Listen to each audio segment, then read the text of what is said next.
What is good, rookies, and welcome to the Supercoach Welfare Center. After the chaos that had happened this week, I think we're all scrambling. Lockout has just lifted, and it's time to review our team. You can see the main details below. But firstly, we are almost at 400 subscribers. You guys have been going nuts. We have been speeding through the tiers and the milestones. So we're almost just 100 away from 500. So before we move forward, make sure you chuck a subscribe and like my way. Even turn the noties on if you want to be told whenever I upload some pretty cool content. So let's just get into it. Our score, I would say on par. Top 13%. The average score was 2100-ish. So we were a bit off the mark. So definitely under par by the sounds of it. So with this, we had a horrible round rank, but we've still maintained the top 1%, which is what we wanted to do. We wanted to stay within the top 1% because that gives us a lot of room to be able to stay within the pack and still get ahead. So we're down to a 24.96. Still not bad. Still very happy. Let's just make sure we don't see red next week.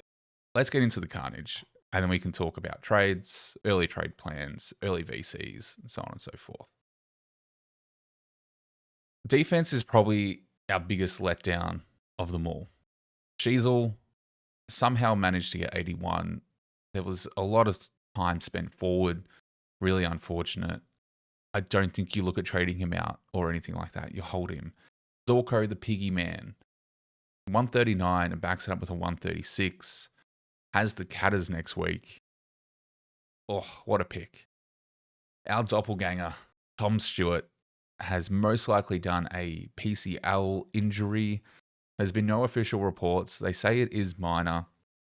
We will be watching to see what the report is. Do we trade him out? Do we switch him to a Dale? We'll go through some scenarios, but we'll get to him when it comes to trades. Roberts, a 115. If you're looking at trading Roberts out after his buy to make cash and then get him up to someone else, I don't know why you would. This is keeper material. You hold him. Harryman, the hold didn't work. 57. The contract's gone. It is so gone.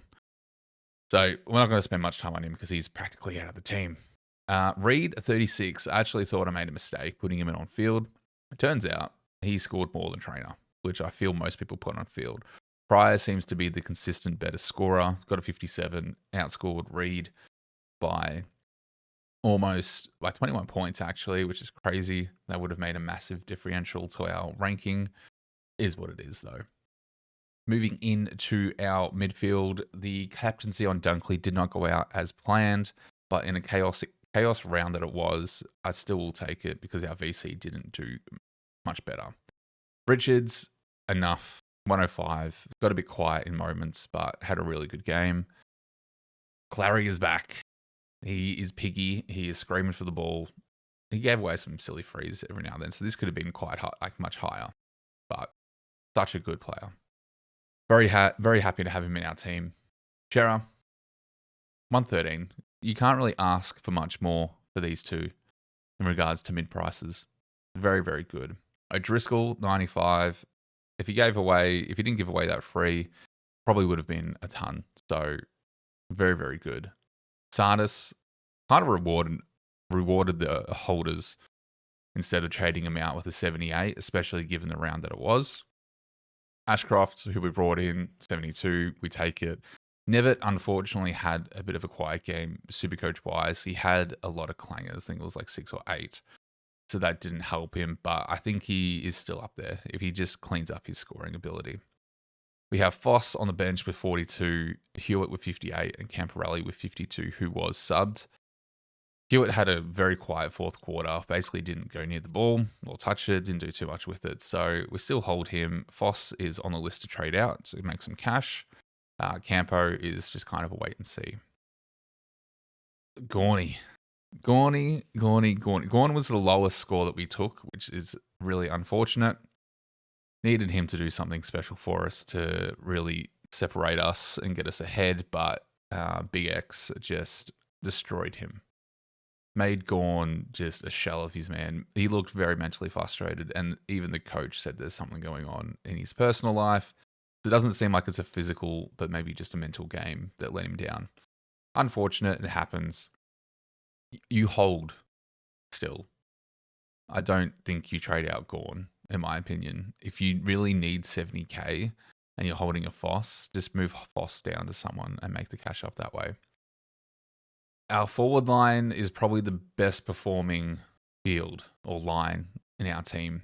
Horny Man, even though he got his 61, but didn't take it. Just Lukosius going down pretty much sent Horny Man into the forward because they didn't have any replacements. So unfortunate. I still think you hold. They have Dons up next. So I think Horn Francis will bounce back up and give us what we need. Hopefully a nice 110 will be pretty. Rankin subbed his way to a 97. They subbed him just because they had an absolute blowout win. And he got scaled up to a 97 from like an 83 or an 87 or something rather. So crazy. The man of the week is Jack McRae, a 162.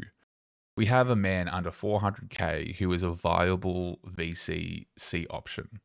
Absolutely crazy. And they are playing Richmond this week. So you can guess where my VC is going. Absolutely crazy. Daniel, 116. This is what we bought him in for. Amazing. Hal Pepper, a surprising hold that actually worked for us. He played quite well against Richmond and just gave us an 83, and we really needed that because it would have been Kako on field, most likely, or a Hewitt. So we would have left anywhere from 28 to 50 points on field. Absolutely crazy. And then we took Davidson's score with the emergency loop with Stone, who did not play. And then we also brought in Lindsay, who gave us a nice 78. So for the trade-ins of Ashcroft and Lindsay, we did quite well. So I'm very happy with that. Overall, some things we need to fix, but we're still in the top 1%. We're within the top 3K. We're holding strong. There's going to be a lot of fluctuations in the first 4 or 5, but probably 4 rounds, given it's best 18. So nothing we can't fix. Let's go through some early trade ideas. Now, I'm just going to quickly activate this because we need to. What do we do with Perryman? So let's just say Stewart's out for 2. We're going to trade Stewart. We're going to trade Perryman. We're going to bring in Dale. Well, actually, let's just leave them for now. We're actually getting rid of Foss. And we're going to bring in Henderson. 99k rookie, be playing very, very well. So we've got about $1 million plus to work with. Who do we want to bring in? Well, I think the main man in Dale we bring in. So then who do we have in regards to keepers? Because I want to bring in a keeper at this price. There's Amon, who played well, but he has a bye coming up. So I'm probably going to sit back off him. We're going to bring in Dale.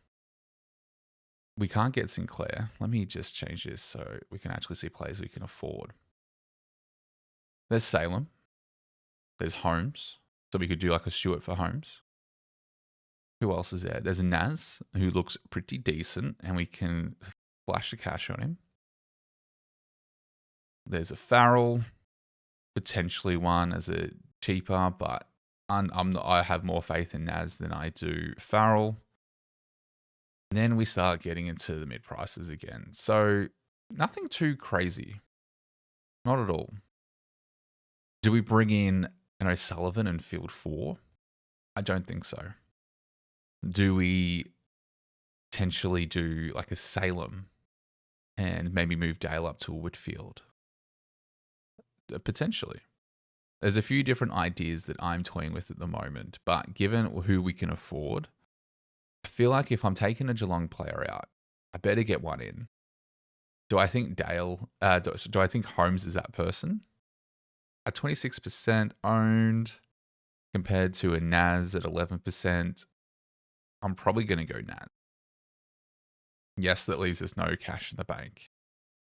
But it does leave us with the ability to keep one on-field rook for best 22/23. Yes, Roberts is going to hurt, but we'll just field these guys for the moment. And then we'll bring in Roberts and Trainer next week to cover the Essendon bye. And then I generally don't feel like I need to make any changes anywhere else. Probably going to be, who we got? Who's playing first? Port. We've got no loops this week. So Port against Essendon. We've got a Pal Pepper coming up against a Pryor, a Reed, a Redman, a Roberts potentially, McGrath. Could be interesting. He hasn't done great against Essendon previously.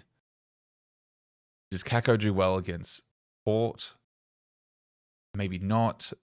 Stone has Hawthorn. Does he get dropped? If Stone actually gets dropped, we will loop. We will hold him and loop because it's best 18. Probably the safest way to go about it. So let's just say Stone gets dropped. Means we're going to loop Pal Pepper. Actually, there is no loop. That is unfortunate. Anyway, we'll come to that. But at this current point in time, we may even choose to swing Hewitt forward and just put Hewitt on field with Davison in case we don't trust Pal Pepper. So this could be what we look at. I think we put the emergency on Hendo. I still think these are our best rooks on field. Melbourne play on Saturday. There's not going to be any loops that we can do except for the back line. And Essendon's going. So we could loop Reed and Trainer, for example. So we can chuck the emergency on because Sydney don't play at all.